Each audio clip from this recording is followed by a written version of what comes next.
Chapter 533, Justice for Francesca. In the night hours, an RV trailer speeding down the street.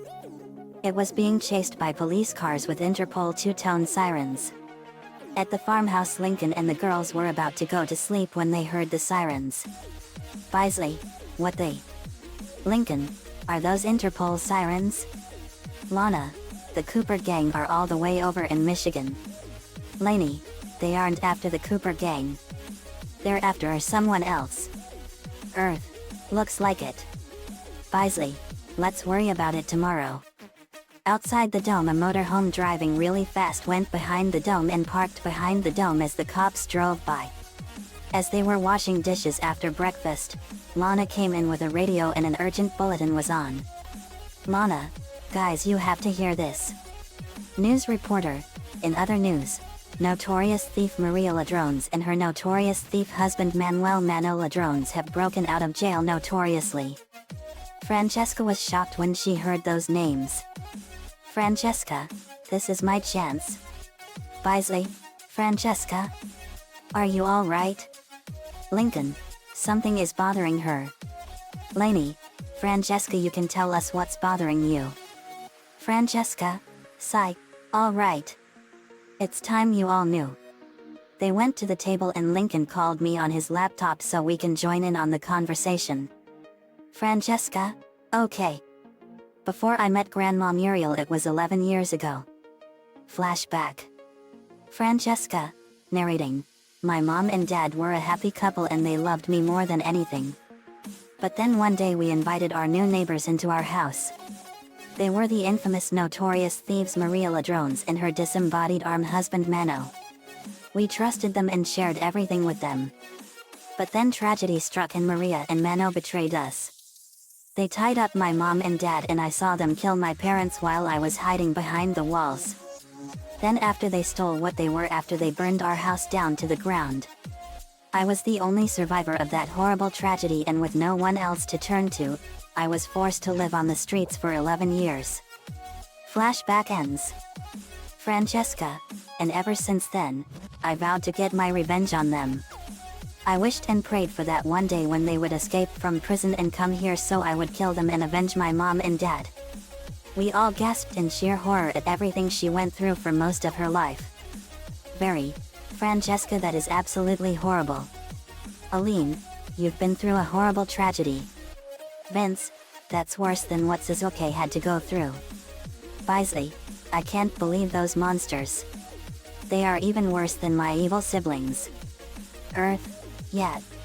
Francesca, now it's time for me to avenge my family and make those monsters pay for robbing me of my childhood and taking everything away from me. Lincoln, normally we're against vengeance, but go get them, Francesca. Me, in this kind of case we're more than willing to make an exception for you, Francesca. Plus these people broke out of prison and are like L.E. Quack. Nico, that's right. Go get them and make those monsters pay. Everyone, yeah. Francesca, thank you guys. Thank you. Me, you're welcome, and Francesca, you'll need this. Snaps fingers. A sword appeared in front of her and it was a sword with a fire blade. Me, it's the Phoenix sword of Nephthys. Use it well. Francesca took the sword and she went out of the house and walked towards the trailer. Courage, you sure you don't want any help? Francesca, tell you what. You guys can have what's left of them. Bisley, this is her fight, guys. We have to let her do this. If things take a turn for the worst, then we'll jump in. She picked up a rock and threw it at the door and it hit the trailer. Francesca, Maria and Mano come on out of there and fight. They did so, and Maria was a Hispanic woman and she had black hair, orange eyes, and a magenta dress, and Mano was a disembodied severed arm with a heart tattoo with an M in the middle. Bisley, holy water spouts. Mano is a disembodied arm. Lincoln, that is so disgusting. Earth, no kidding. Maria, Spanish accent, and who might you be, dear? Francesca, you may not remember me now, but here's a hint. 11 years ago you and Mano killed my mom and dad and I watched while you burned down my whole house. I was only 5 when you killed my mom and dad. Maria recognized her. Maria, so you are that brat? Fly to Paradise by Sarah Brightman plays. Francesca, yes. My name is Francesca Salina Bag. You killed my mother and father. Prepare to die. Maria went at Francesca and she tried to punch her, but she dodged the punch and kicked Maria in the face and punched her in the stomach and punched her in the chin with a powerful uppercut. Maria tried to fight back, but because of everything Francesca learned on the streets for 11 years, she was proving to be too much of a challenge for them. Mano tried to sneak up on her, and when she jumped and tried to grab her by the head, she slashed him in half with the sword and reduced him to ashes in an instant. Maria was horrified. Maria, Mano. Francesca then kicked Maria in the face. Francesca, that was for killing my mother. Francesca then slashed Maria in the stomach and disemboweled her and had her sword pointed at Maria's head. Francesca, that was for my father.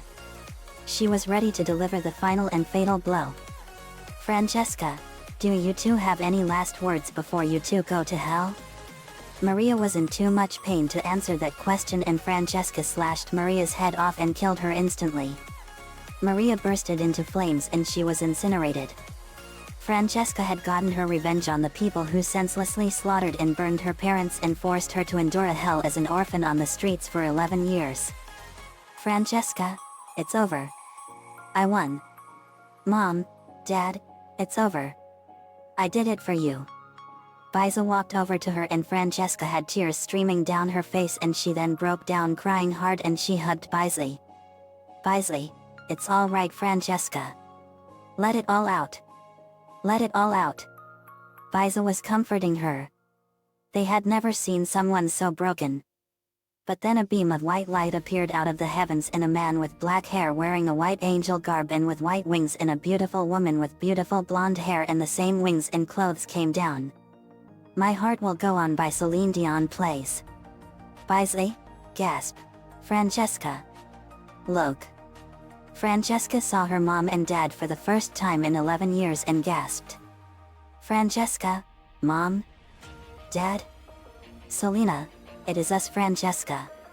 Robert, you helped us be at peace, darling. When she heard that word, it was really them. Francesca, Mom, Dad. She went over and hugged them both and cried hard. Francesca, crying, Mom. Dad. I missed you both so much. Selena, I know, sweetheart. But you avenged us. Robert, it's thanks to you that we can cross over into heaven. Francesca, but I killed your killers. I'm a monster. Selena, Francesca, look at me. Do you have a lot of guilt over what happened? Francesca nodded. Selena, then you are not a monster. You avenged us and we can't thank you enough for it. You still have your friends and you still have Muriel and Courage. Francesca started to feel better. Muriel and Courage came over. Selena, Muriel, thank you so much for looking out for our daughter. We now know that she will be in good hands. Muriel, you are so welcome, Selena. Francesca is an amazing girl. Robert, she sure is, and we will always be proud of her in spirit and in our hearts. Selena, Francesca, it's time for us to go now. But never forget that we will always be with you in your heart and in your spirit. We love you, sweetheart. Robert, never forget that, darling. Francesca, Sniffles, I won't forget. They rose up to heaven for their eternal rest. They waved goodbye to them for one last time. Francesca, goodbye, Mom, Dad. I love you guys. Selena, we love you too, sweetheart. Robert, take care of her, Muriel. Muriel, I will, Robert. Muriel had a tear go down her face and everyone did. We saw it too and we were crying and in tears. Robert and Selena were gone and they knew that Francesca was in good hands. It was a heartwarming and gut-wrenching sight. But Francesca was gonna be alright. Courage was crying too. Me, I'm glad that her parents can be at rest. Lincoln, Sniffles, me too, JD. Earth was crying and she had rain clouds over her head in some of the continents, and this meant that she was crying. Lainey, Sniffles, we're so glad she got justice for her parents. Bisley, me too guys. Francesca, guys, thank you so much for helping me get justice. Me, you're welcome Francesca. We're happy we could help you out. Bisley, yep. Francesca was now at peace knowing that she put an end to her nightmare that has plagued her for so long. She was allowed to keep the sword. The end. Another fanfiction complete. I saw the episode of CTCD Muriel Meets Her Match and got the ideas for this chapter from my books I write at home. Francesca deserved to have some justice in this chapter. Nico-chan 11 gave me the ideas for this one. Thanks man as usual. Next for part 11 is gonna be the wormhole. Let me know what you all think. See you all next time.